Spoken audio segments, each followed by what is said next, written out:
So hey guys, welcome back to another video of the channel. और आज ये हमारा मेटल्स एंड नॉन मेटल्स जो कि हमारा केमिस्ट्री का थर्ड चैप्टर है, उसका 22nd पार्ट है। तो जो हमारा कल वाला पार्ट था उसमें हमने extraction of compounds from the highly reactive metals पढ़ लिया था, और मॉडरेटली रिएक्टिव मेटल्स जिसमें हमारे जिंक, आयरन, टिन, लेड आते हैं, वो स्टार्ट किया था। ठीक है। और जब ये स्टार्ट किया था तो बस हमने दो नाम पढ़े थे, कैल्सिनेशन और रोस्टिंग। और ये पता चल गया था हमें कि क्यों ज़रूरी होते हैं। आज इन्हीं से हमें डिटेल में से पढ़ना स्टार्ट करना है। So first thing is calcination.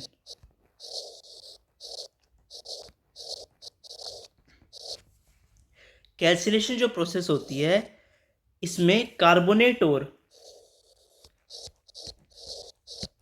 को कन्वर्ट किया जाता है मेटल ऑक्साइड पे।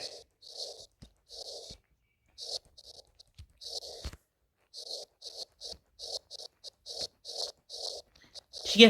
कार्बोनेट ओर को मेटल ऑक्साइड में कन्वर्ट किया जाता है, और जो ये कन्वर्जन होता है उसमें कार्बोनेट ओर को स्ट्रांगली हीट किया जाता है एयर की एब्सेंस में। ठीक है। क्या चीज़? कार्बोनेट ओर को एयर की प्रेजेंस में स्ट्रांगली हीट किया जाता है।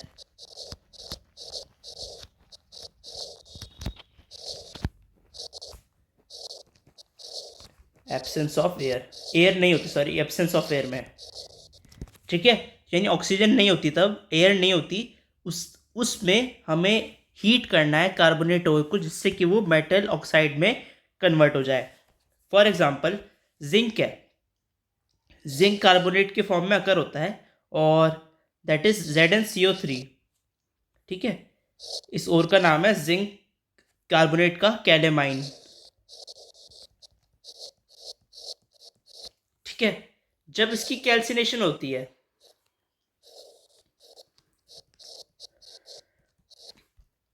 तो ये बनाता है ZnO, और CO2 गैस इवॉल्व होती है।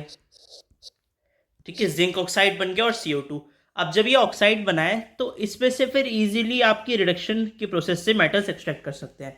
तो सबसे पहले सल्फाइड हो रहा है, कार्बोनेट हो रहा है, उसे कैल्सिनेशन या फिर रोस्टिंग से आपको कन्वर्ट करना है मेटल ऑक्साइड में। और वो जो मेटल ऑक्साइड है उसमें से फिर रिडक्शन की प्रोसेस से इजीली आप एक्सट्रैक्ट कर सकते हैं इन मेटल्स को।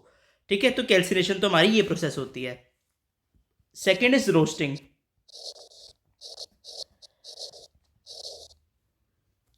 रोस्टिंग क्या प्रोसेस होती है? इसमें सल्फाइड और जो होता है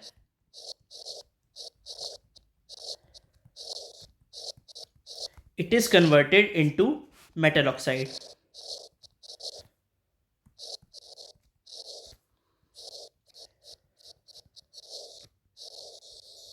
ठीक है। मेटल ऑक्साइड में कन्वर्ट हो जाता है। अब जो ये मेटल ऑक्साइड में कन्वर्ट हुआ है, फिर इजीली हम इसका रिडक्शन कर सकते हैं। तो पहले मेटल ऑक्साइड में जब कन्वर्जन होती है, रोस्टिंग की प्रोसेस, वो क्या होती है? तो इसमें एयर की प्रेजेंस में हीट किया जाता है सल्फाइड ओर को। जो ये हमारा सल्फाइड ओर है, जिसमें हमारा मेटल है, मेटल का जो ओर है सल्फाइड की ओर, उसे स्ट्रांगली हीट किया जाता है इन दी प्रेजेंस ऑफ एयर। अब दोनों में आपको मेन डिफरेंस समझ में आ गया होगा।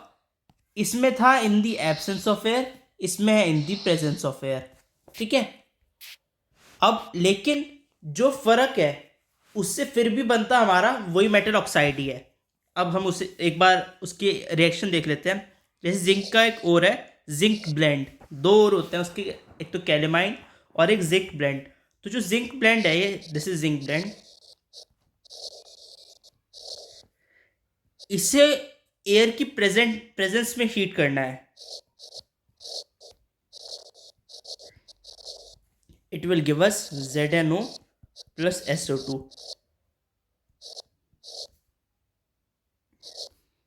ठीक है। तो ये जो ऑक्सीजन आई है, ये तो एयर में से आई है, हमें एयर में से मिली है, क्योंकि हमने एयर की प्रेजेंस में हीट किया है, और बन गया हमारा ZnO और SO2। तो इस रिएक्शन से हमारा ये हमें पता चलता है कि रोस्टिंग होता क्या है। ठीक है। सो दिस वाज रोस्टिंग, और इससे जिंक सल्फाइड या फिर जिंक ब्लेंड को कन्वर्ट कर लिया हमने जिंक ऑक्साइड में। नेक्स्ट चीज हमारी क्या? नेक्स्ट चीज हमारी होती है जो रिडक्शन होती है प्रोसेस, उसमें हमें रिड्यूसिंग एजेंट्स यूज करने होते हैं। ये जो मेटल ऑक्साइड्स हैं उन्हें रिड्यूस करने के लिए। और वो रिड्यूसिंग एजेंट्स यहाँ पे होते हैं कार्बन, एल्यूमिनियम, सोडियम और कैल्शियम। ये चार हम as a reducing agents use करते हैं। ठीक है, अब जो रिड्यूसिंग एजेंट होता है that depends upon the reactivity of the metal to be extracted. जो मेटल की रिएक्टिविटी है उस पर डिपेंड करते हैं हमारे रिड्यूसिंग एजेंट्स कि कौन सा यूज होगा। अब जैसे एग्जांपल के लिए आपको करना है रिडक्शन मेटल ऑक्साइड का विद कार्बन। तो जो जिंक मेटल होता है it is extracted by the reduction of oxide with carbon. इसमें कार्बन का यूज होता है। तो ZnO इसका ऑक्साइड है plus carbon gives us zinc plus CO। Zinc metal हमें जो चाहिए था वो एक्सट्रैक्ट हो गया और carbon monoxide.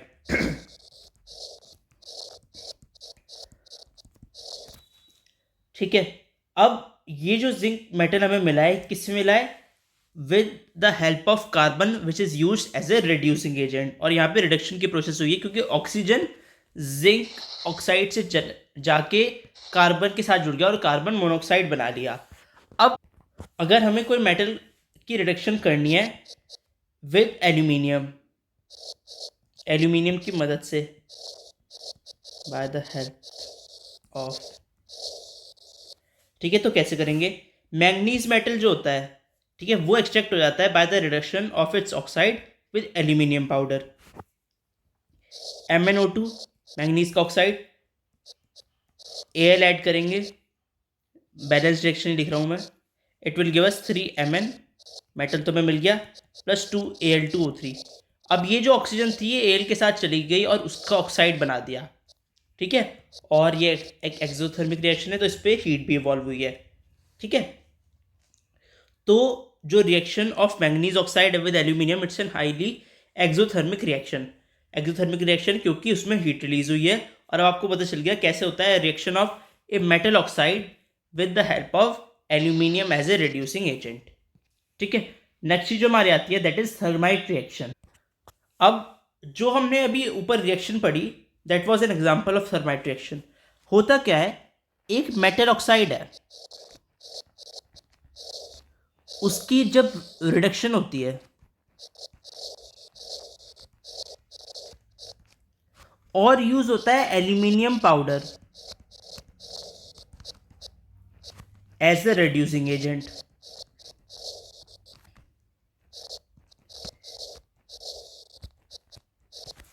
So it is called thermite reaction. ठीक है, जब हमारी एक रिएक्शन होती है जिसमें मेटल ऑक्साइड को रिड्यूस किया जाता है by aluminium powder as an reducing agent, तो वो रिएक्शन होती है थर्माइट रिएक्शन। ठीक है, अब इसका एक एग्जांपल हम देख लेते हैं। Fe2O3 यानी आयरन का ऑक्साइड, आयरन ट्रिपल ऑक्साइड, इसकी रिएक्शन करवा दी हमने एल्यूमिनियम के साथ। It will give us 2Fe plus Al2O3 plus heat. ठीक है, आयरन हमारा अलग हो गया, एल्यूमिनियम का ऑक्साइड बन गया, और जो आयरन इसमें प्रोड्यूस हुआ है that is in the मॉल्टन state. क्योंकि इसमें हीट बहुत निकलती है इस प्रोसेस में।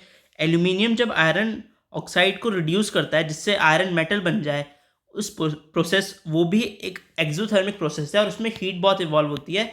और हमारा जो आयरन इवॉल्व इसमें प्रोड्यूस होता है, आयरन मेटल एक्सट्रैक्ट किया जाता है, दैट इज इन मॉल्टन स्टेट। ठीक है, फिर यही आयरन जो होता है हमारा मॉल्टन स्टेट में, ये जो आपके आयरन के पीसेस होते हैं टूटे हुए, जैसे कोई आयरन के पीस है ये, ठीक है, इनके बीच में जो वेल्डिंग होती है उसमें यही मॉल्टन आयरन डाला जाता है जिससे वेल्डिंग हो जाए। वेल्डिंग आपने नाम सुना ही होगा, हो सकता है करवाई भी हो। ठीक है, तो ऐसे उसमें काम आता है ये। इस प्रोसेस को, ये जो अभी हमने की है पूरी प्रोसेस, इस प्रोसेस का ही नाम है थर्माइट वेल्डिंग।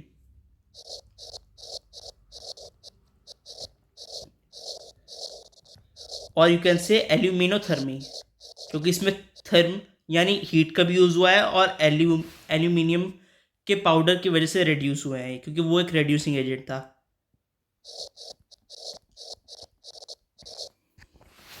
ठीक है, एल्यूमिनियम थर्मी।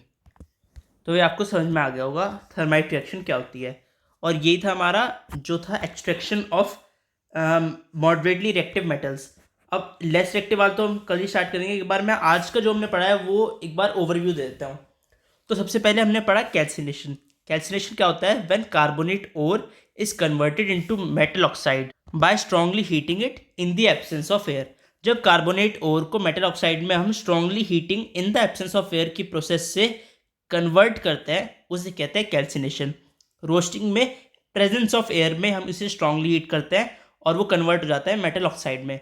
अब ये जो कन्वर्जन्स होते हैं उसका रीज़न होता है कि रिड्यूस करना किसी मेटल ऑक्साइड को उस मेटल में ईजी होता है एज कम्पेयर टू सल्फाइड्स और कार्बोनेट्स, इसलिए हम उसे रिड्यूस करते हैं क्योंकि by converting them firstly into oxides. Reducing agents use होते हैं जैसे कार्बन, एल्यूमिनियम, सोडियम, कैल्शियम। कब? जब आपको रिड्यूस करना होता है उस मेटल ऑक्साइड को जिससे आपको मेटल मिल जाए। और रिड्यूसिंग एजेंट्स हम चूज करते हैं on the basis of their chemical reactivity. ठीक है, फिर हमने जिंक की रिएक्शन पढ़ी, उसमें से जिंक मेटल बनाया। मैंगनीज ऑक्साइड की रिएक्शन पढ़ के से उसमें हमने मैंगनीज बनाया। फिर हमें पता चला थर्माइट रिएक्शन क्या होती है। वो जब मेटल ऑक्साइड का रिडक्शन होता है एल्यूमिनियम पाउडर जब उसमें रेड्यूसिंग एजेंट यूज हुआ हो। ठीक है, एक एग्जांपल हमने पढ़ लिया जिसमें जो प्रोसेस हमारी वैसे एक वेल्डिंग की प्रोसेस भी होती है, थर्माइट वेल्डिंग या एल्यूमिनियो थर्मी। इसमें आयरन 3 ऑक्साइड की एल्यूमिनियम पाउडर से रिएक्शन हुई और मॉल्टन आयरन बन गया। साथ ही में इसमें एल्यूमिनियम का ऑक्साइड जो Al2O3 है वो बना और ये हाईली एक्सोथर्मिक रिएक्शन है, तो हीट निकली और जो हमारा आयरन बना है that is in the मॉल्टन state. वही हम डालते हैं ब्रोकन आयरन पीसेस के बीच में जिससे हमारी थर्माइट वेल्डिंग या फिर एल्यूमिनियम थर्मी हो जाती है। ठीक है, सो फिलहाल आज के लिए इस वीडियो में इतना ही। Extraction of less reactive metals हम कल की वीडियो में पढ़ेंगे। Thanks for watching this video. आपका कोई भी सजेशन हो please comment down below, subscribe the channel and stay tuned for latest updates. Thank you.